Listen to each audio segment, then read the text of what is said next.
দেখো বন্ধুরা, আমরা একটা জিনিস অর্ডার করেছি, জানি না কি আছে এর ভিতরে। জানোই না, তুমি অর্ডার করেছো তুমি জানো না। বন্ধুরা জানে না, বন্ধুগণরা জানে না।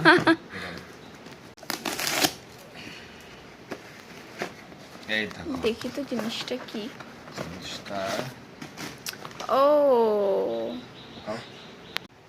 দেখো, এই দেখো জিনিসটা হচ্ছে, এটা ফোন সেট করার। এটা যেখানে সেখানে লাগানো যাবে না? হ্যাঁ যেখানে সেখানে চিপকানো। এই জিনিসটা কি আছে দেখাও দেখো। অপশন আছে, এই মোবাইল হোল্ডার, এটা মোবাইল ধরা। আচ্ছা এটা হচ্ছে, দেখি দাও একটু ভালো করে। এটা হচ্ছে হোল্ডার, ঠিক আছে, ফোনটা ধরা থাকবে। ওকে হলো। আর এইটা মনে হয় এটা তো আমরা এখন সেট করে দেখবো, আমরা নিজেরাও জানি না কিভাবে হবে, আমাদেরকে চেক করতে হবে। এটা চেক করে জানাবো। কিন্তু হ্যাঁ জিনিসটা ভালো লাগলো, তাই তো, দেখতে ভালো আছে। এখন জানি না, ইউজ করবো, ইউজ করে জানাবো।